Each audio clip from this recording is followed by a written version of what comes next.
Okay, hi, Andy. I'm with Olivia, who is our nurse educator. She's the one that not only teaches the patients, she's the one that teaches all the nurses how to teach patients. So, That's true. okay, and we wanted to go over a couple specific topics. The first topic is an issue of constipation. We hear issues with bowel habits constantly after surgery. So can you tell me a little bit about the problem of constipation?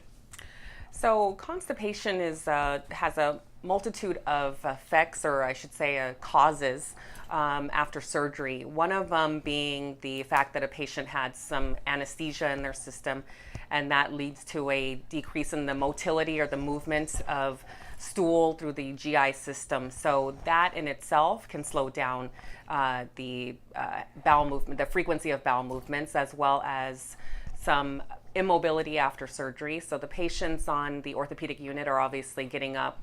We encourage activity as quickly after surgery as is clinically possible.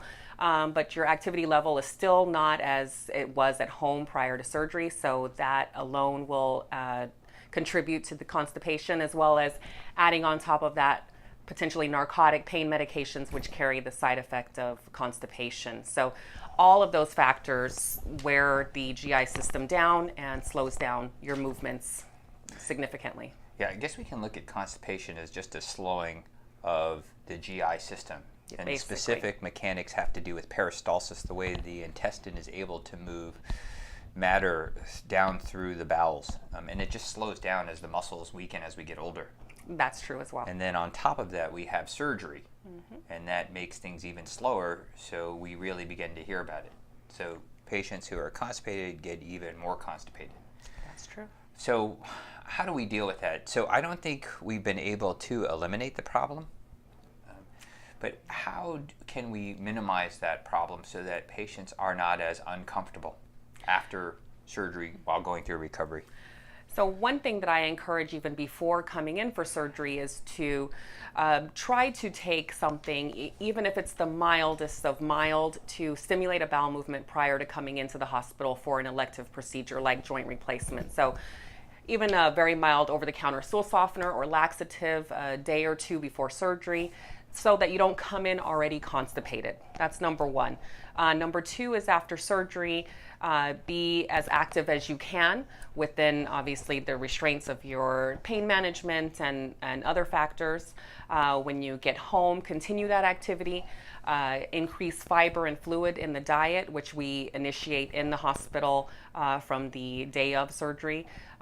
If need be, go the medication route, which would be an over-the-counter stool softener first, such as Colace, Dulcolax, and then or Synacot, I should say, and then resort to laxatives if you absolutely had to.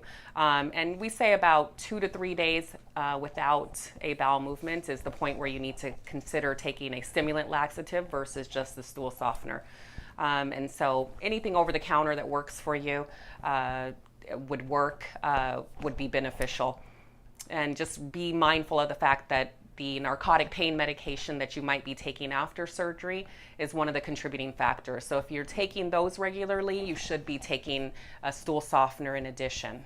Right. A lot of it has to do with making sure that there's appropriate hydration. Absolutely. Also, the food here, it's not bad, but it doesn't have a lot of fiber. There's not a lot of salads and fruits, and so making sure that you have an adequate amount of fiber will help with the bowel movements. We try to be prophylactic with the stool softeners. We do. But tell us about some of the other tricks. A lot of our nurses have their own formulas and recipes to help patients dealing with constipations. I know we typically go to things like Miralax, or we use the fiber. Tell us about the Miralax and when you might recommend a patient uses Miralax. Well, we kind of alternate sometimes between Miralax and milk of magnesia. And like you said, some nurses do have a concoction of prune juice and milk of magnesia, and some say that that works effectively when taken together. But as far as Miralax, choosing Miralax over something else, it would be based on how many days it has been since your last bowel movement. Miralax is probably a stronger of the available laxatives.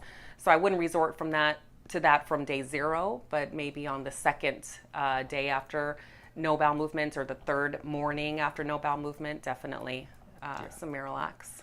Yeah, that seems to work pretty effectively. It's polyethylene glycol. You can pick it up over the counter. You can pick it up at Costco or any drugstore, and it just helps create mass. And then the other one we typically recommend are the fibers, psyllium fibers. So that's very helpful.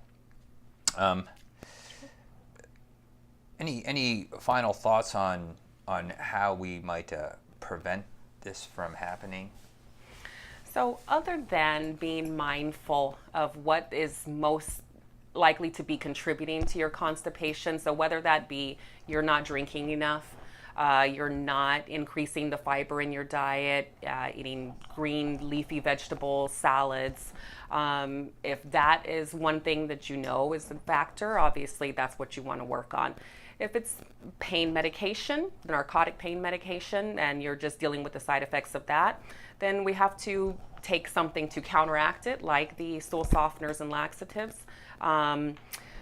Be mindful of the necessity to, at some point, wean down the narcotics so that you don't get the side effects as much as you are. And then activity level. So if you've been sedentary after surgery at home, you may want to ramp up your activity level. And all those things together can help to combat the problem. We can't get rid of it altogether, but we can definitely improve it. And we do appreciate that these are real symptoms that patients are going through. Absolutely. They are uncomfortable, but they, hi Laura, they do pass. They do eventually pass once the body finds an equilibrium. Okay, thank you.